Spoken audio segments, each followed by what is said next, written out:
Hello, welcome to A Stab in the Dark. We are looking at the TV series You, currently on Season 1, Episode 9, reviewing them episode by episode, because Dave and Mike, they've never seen it before. It's been many, many years since I've watched this series as well. So we've been enjoying and having fun looking back over it, and for the first time for some, and they've been making some...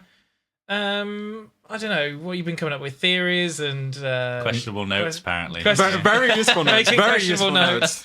I definitely know what happened in this episode. So what's coming next? Yeah, making all sorts of sort of judgmental errors in their just daily lives. Yeah, making us look like nothing to do with you. Yeah, just our life. So episode 9 is Candace, and Dave has been on the Candace hype train. Yep.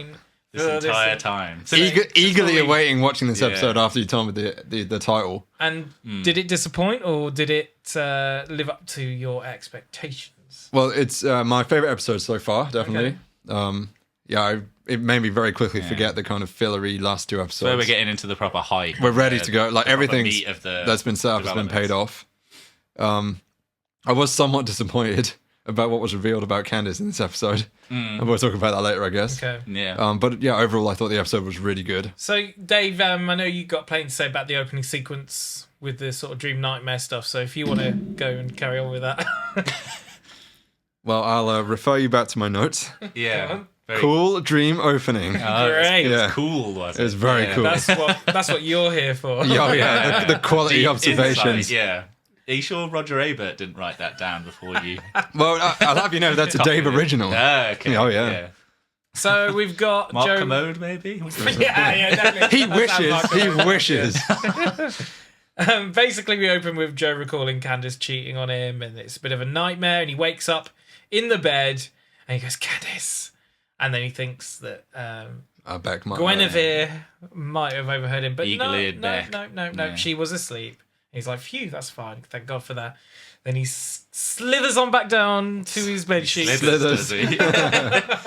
And Snaky Joe. He realises that she... Oh, no one realises. The viewer realises that... He or she, behind the screen, realises. That Beck was actually... Or they. Still awake. Or they were still awake. Mm. And then... titles. Yes. The flashback sequences, they kind of happen throughout the episode, don't they? Really, I think they're very organic. They're slotted in. Yeah, they're actually quite well executed. I think free range. They're as good as any chicken I've ever ate.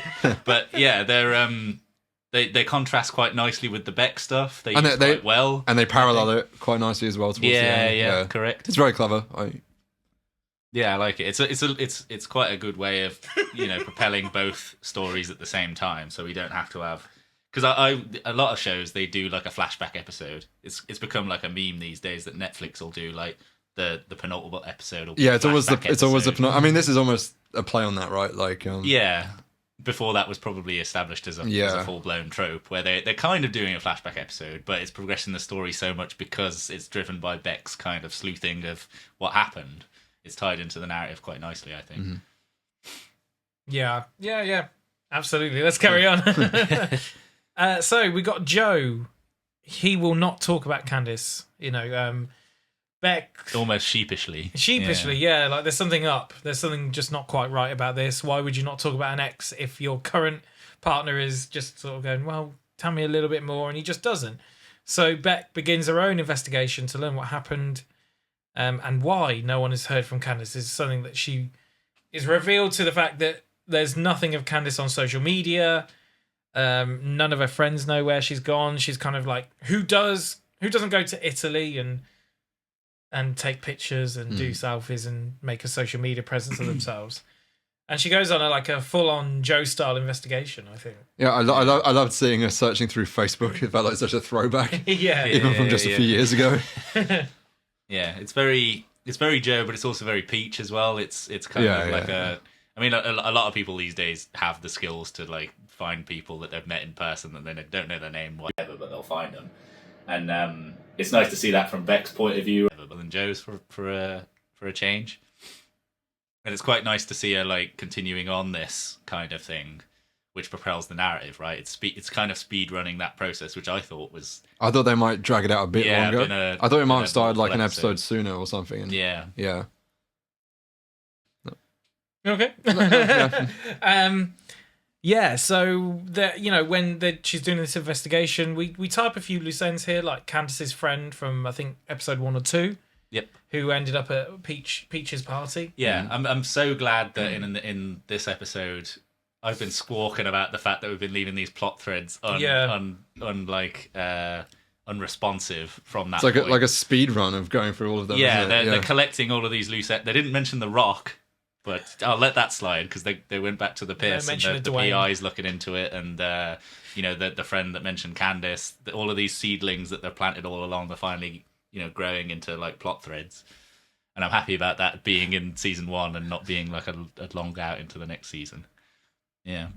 Do you like these seedlings growing into plot threads? I really enjoyed. That was a very nice metaphor. I enjoyed the metaphor. It was a great metaphor. Yeah. Very metaphor. That was so metaphor. That was very metaphor. Yeah. Would you have preferred them to do it a little bit more organically throughout the whole season rather than basically just kick a bunch of stuff up in the air? The thing is with this show, I'm kind of liking the fact that it's going against what I think are often modern TV tropes, where they will, or indeed TV since the 2000s tropes, where they'll do like a plot thread per episode. There'll be a revelation or two every episode or so on. In this series, okay, we got the 2 fillery episodes previous to this, but then we're just like getting hit by a shotgun in terms of the plot developments in this. Another episode. great metaphor. I like that. Yeah, because it gives it this kind of erratic.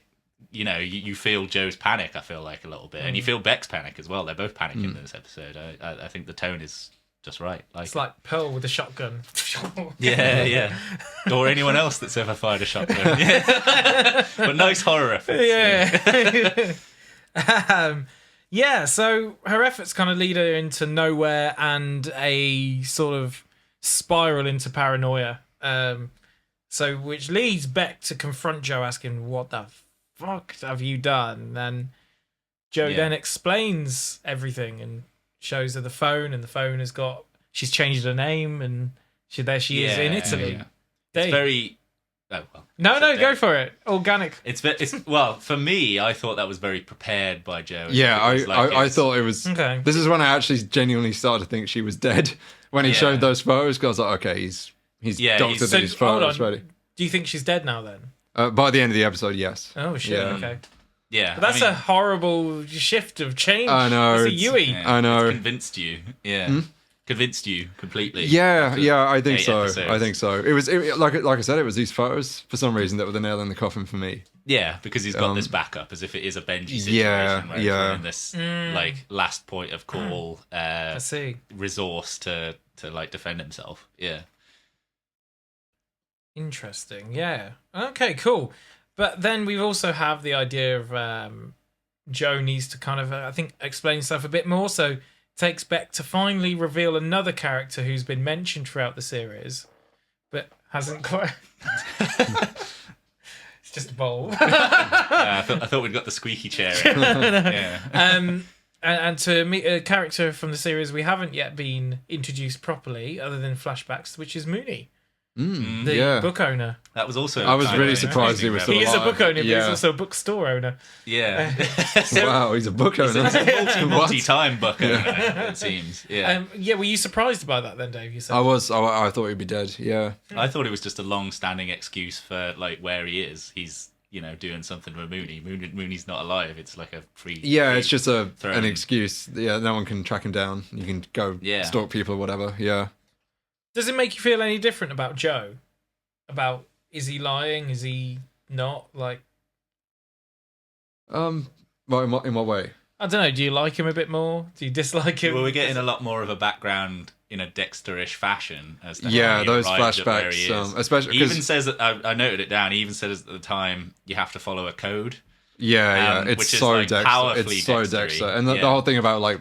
I mean, I think in Dexter they call it a dark passenger, but they use something similar here, don't they? Yeah. Like he says, you got a darkness inside you or something, and I have it too. It was very Dexter. It was so Dexter, yeah. But not necessarily to its detriment. No. I got no problem with completely different. Not to its dexteriment, yeah. But they went in a different direction. But I like those additions. I like those little additions we get that kind of humanize Joe and like bring us to an understanding of why he is the way that he is. But in quite bite-sized chunks, without the flashback episodes that I didn't want. Yeah. Before when we first see Mooney in the present, correct me if I'm wrong, but we haven't seen any flashbacks of him at that point. Yeah, right? yeah. We so have. We have flashbacks. Yeah. When Joe gets stuffed into the cage a few times earlier in the season. Oh yeah, right. Yeah. We've had flashbacks to Mooney stuff. I think that was right back when Benji went in there. I think. Oh, like early, yeah. That's right. Yeah. So yeah, but I was anyway. I was expecting like when Joe like left the room because he's like paralyzed, right? Or at least chairbound. Yeah. I was expecting him to like get her to pull her like close and be like, run or something like that. I was expecting, that you're in your full horror overdrive. Yeah. I was waiting. When you were for saying that, I was thinking you were going to say I was expecting him to get out the chair and go for a walk after banging. a little dance. Yeah, he's just it was on a little stage show, hustling Joe the whole time. Yeah. Yeah. But we also know now, in a way, that Mooney, he has a lot of love for Joe in a weird, fucked up way. Very toxic love. Yeah, it is. Yeah. It drops the fact that he was a Soviet prison guard. In the middle of a bit of exposition, which is quite interesting. And obviously, Joe went to him when, the bit of the flashback, which is revealed to us, where the man Candace is having an affair with. Elijah. Yeah, Elijah. And he is part of like a music... Yeah, he's a record producer. Yeah. And he's just so happens to be on the side of a building, a very tall building. Just sitting in the most precarious. Yeah. Like already like so distracted doing cocaine, like perfectly murderable. Offering bumps. Were you expecting it? Well, I expected it as soon as Joe started laughing like a maniac before he turned around. Yeah. But I think it was it's obviously like dangling the possibility of that ever since he starts talking to him when he sat on the ledge. I didn't think Joe was going to do it. Right. Yeah. I thought like you said they were like teasing you with it. Yeah. That they were leading you to think that he might do it. Because as we know, he's not like really a professional killer or anything. He's been very messy up till this point. And I guess when he did do it, it was again quite very messy. Passionate and messy. Yeah. But at the same time, executed in such a fashion that it's very easy to get away with, right? I was wondering if when we had that someone was going to look up. Yeah, that camera down at his body on the floor, whether that person would look up. Yeah. They did not. I mean, I would have. Yeah. Why would you not? Well, yeah. He didn't just trip on the sidewalk. Yeah. Then we get... I don't know how we quite got to... Remind me, if one of you can, why he suspects Beck and Dr. Nicky. What is it that triggers it? Well, he looks at the... Is it a phone call she gets? Well, it's the first nugget of possibility is when he's waiting for Dr. Nicky to come talk to him, and he's on the phone. Oh yeah, he's got women troubles. To someone's answer phone, and he's like, "Please talk to me." And then he checks the phone, right, and it seems like there's. Oh no, he checks Dr. No, I think he just has a hunch based on that, doesn't he? I think he says always trust your first instinct. Yeah, that's it. That's why he goes. And then he attacks him, and I was poor old Dr. Nicky. I was heartbroken. Were you? Why? I like Dr. Nicky. I thought you said Dr. He was outed as a piece of shit though. He is fine. He's cool. He's a cool guy. He wanted him in one episode, and he's ended up being quite pivotal here. I know. I was really surprised. I thought he was a one and done, but he's plot essential for the whole back half of the season. Didn't expect it. Anyway, poor guy. Poor guy. Poor guy. What do you mean, poor guy? Where did fucking Jeb Bush get in it? Low Energy get in it? Come on, give us some more. He's harassing Beck and stuff and trying to mess with the relationship. Poor guy. Fuck Beck. No, yeah, that's what he's been doing. That's the issue. Yeah, that's Joe's problem. Yeah, but it is quite interesting that he has the restraint and doesn't, wail on him at that point when he has the anonymity to do so. Yeah, but he says something like he's gonna get his or something, right? And when he walks away, Joe's like, "Don't worry, he's gonna get his or get what he deserves or something." Yeah, well, I think he says something along the lines of like he's not the problem, Beck is, or something, doesn't he? Yeah. But I'm sure he says something about like that he's also going to get what he deserves, just Perhaps not killed. Yeah. I took that to mean that he was like going to tell the family, like Dr. Nicky's wife. Heath Ledger's Joker. Yes. Is that you get what you know? And who says that? You get what you deserve. The Rolling Stones. No, you can't always get what you want. Oh yeah. I don't think Heath Ledger's Joker says that. He doesn't mind. You know how to get these scars? You get what you deserve. I think so. That? Yeah. Oh no, it's the other Joker. You get what's coming to you, or whatever he says, and then he kills Robert De Niro. What's that? Al Hakim. Yeah. Okay. Yeah. Sorry. Mr. Phoenix. So. Joker 2 was better though, right? Fuck off. Then we get this whole sequence with Joe and Beck. They kind of are going, yeah, it's fine. And it's sort of happening at exactly the same time as his flashback to him and Candace saying, if you just love me, it'll be all right. Yeah. And whereas we get walking out of Candace, we get Beck sticking around and saying, yes, well, I do love you. This toxicity that is between them, and Beck is sort of a bit of a broken human being in a way. And then he goes to get waffles. Yeah. I like this kind of organic setup for the finding of the secret area from Paco. I thought that was quite. Yeah, did you like the Paco you knew it was coming, didn't you? Like from episode 1 or well, yeah, I suspected that stuff would be found eventually. But it was a nice way of doing it because it was probably in the first season, the first episode, definitely the first season. First 2 episodes, perhaps, when he told that little like that's a good place to hide your stuff to Paco. Yeah, I knew. So I love that was that's foreshadowing. That's real foreshadowing, Dave. Yeah. Yeah, Dave does like foreshadowing. I don't know. So if you see, No, sorry. Yeah. I was gonna say if you see me on camera like messing around, there's something like it stuck in the side of me. like stabbed off camera. I'm being stabbed by my shirt. That's what it is. I'm trying to find the thing that's stabbing me. Anyway, not that you need to know that. Paco. I've written down here. Paco destroys everything Joe has built. Everything is built. Goddamn Paco. Fucking asshole, Paco. What a stupid kid. So Beck then gets a bit of a hunch off him, goes into the hiding place in the ceiling. I mean, in a way, she's kind of bad for going up there and then going, ooh, look at this treasure chest. Oh, yeah, she does it with such glee, like she's just finding like something fun. I mean, it's an invasion of the man's privacy, but you can hardly really defend that when he's hiding teeth and phones. But yeah, but it's funny how she is kind of at a very, very less. I mean, it's on the same level as him checking a phone, right? I guess that level of invasion of privacy. Like his secret stash somewhere, and then she goes, oh, maybe I should. And said, oh, actually, no, I should just leave that. But she's quite toxic in her own right. Just in general, they don't make a good couple. Well, they're both very paranoid about trusting anybody, it would seem.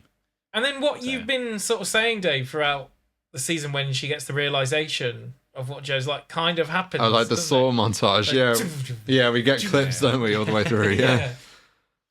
Were you proud of yourself? I was very proud of myself. And I was really surprised, like, just how much they escalated it with Beck. And this is basically the end of the episode, right? So she's fucked, man. Like, she's not surviving to another season, right? Surely.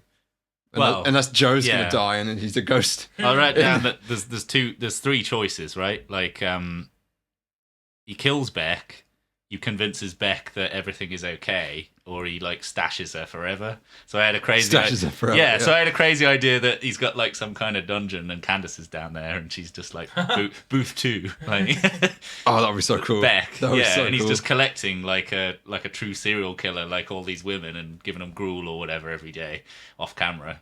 Yeah. Man, that would be awesome. That would be so cool. Dave dreams of that himself one day. Or Beck like becomes an accomplice for some reason. Yeah, but all he does is for Beck, right? So unless he finds another woman and she's just his wingman, some weird. Well, like I don't know. He like Beck lives a life, and whenever there's like a minor inconvenience, she just sicks Joe on him. Right. And then Beck has a great life. Yeah. The guard dog. Yeah, exactly. The lap dog. Yeah. Yeah, it does kind of go from 1 to 100 quite quickly when Joe realizes what's happening. Back in this situation, I was like almost shouting at the TV, be like, "Just run! Don't say you're gonna go because you feel sick. Just run out the door." Yeah, surely when he's in, I was the opposite. I was play it cool, just chill there for a little bit, control your emotions. yeah, but that wouldn't have worked because he would have seen the once she's fucked. If she controlled her emotions, she'd have cleaned up the teeth correctly. So. Yeah, that's true. Yeah. But playing it cool, you just like Grandpa the Simpson says. Yeah. No, I'm not blaming her at all. Sorry, Dave, not you. There's no blaming for what happened. But if it was me, I'd have tried to play it icy cool. I feel like that's the best way to go. You'd be the first to die in a horror film. What are you talking about? What do you mean? You'd be like, what's his face? Poochie.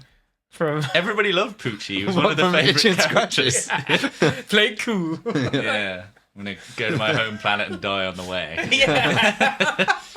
Yeah. But this, like from this to the end of the episode, where she discovers the treasure box. Yep. To the end of the episode is probably my favorite sequence in the show so far. It's like the most straight horror. Like the show turns. Turns on a second there. I mean, we've always been flirting with thriller or full thriller, but horror outside of the murders hasn't really properly touched down. But in this moment, it definitely does. Like it's a lot. It's a lot like you're kind of like people being trapped in a house with a killer kind of. And the interesting thing as well was like all of my like, and I don't know if this is actually a good thing or a bad thing, but like all of the nuance in the Beck character for me was lost in that moment, and she just became someone like I rooted for unconditionally to escape a dangerous situation. Like all of her flaws, everything just went away. Well, yeah, she becomes like, you know, the Survivor Girl A that's trapped with a killer that's trying to get away, right? Yeah. All right, so predictions for the season finale coming up next week called Bluebeard's Castle. Mike. Well, as I say, I was so hyped about the idea of her being stashed somewhere with Candace. I'm kind of hoping for that. Okay. But so you think Candace is alive now? Possibly. Well, I mean, it depends whether what rug it wants to pull underneath you, right? Like, I think it's still ambiguous. I think it's definitely doubling down on the her being dead thing, but you never know. You never know. We didn't mention the PI. I feel like there's presumably going to be something to do with that. I mean, surely, right? As an evolution, yeah, either culminating in the next episode or moving on to the next. And anything about Paco, his situation? Like now he's revealed Joe's secret. Do you think there's any comeuppance for him? Well, I mean, Joe can't be angry at him, surely, but I don't know. At the same time, he might question the closeness with the kid if he's giving away kind of information. He's a bit of a weak link, right? Maybe. Yeah. And yourself, Dave, predictions. Beck is fucked. Like I said, she's dying in the next episode. Okay. I don't think that it's going to be multiple seasons with her, because unless they do something really cool, like what you suggested, like keeping her alive in in captivity. Unless I was in the writing room, you're saying. Yeah, basically. She's surely going to die. Joe will tell Dr. Nikki's family, like I said, because I swear he said that he's going to get what he deserves. And finally, maybe Candace is actually dead. Sad face. Yeah. I'm giving up on my dream. Oh no! Because where's the Candace in next episode from you? That's no. Yeah, you do that every single episode. I know. Yeah. I also didn't say the dad's coming back, but I just don't believe it. So, no, what bullshit? Yeah, he's not coming back next. You know what? Right. The dad's coming back. You're going with it. Yeah. All right, then on that one, let's leave it there and join us next time where we will be covering the season finale. I cannot wait to see. I'm really excited. Can't wait to watch this one. Yeah. Are you both looking forward to it? Resolution, man. It's going to be awesome. Cool. Yeah. All right, then. See you soon. Bye-bye. Bye. Yep.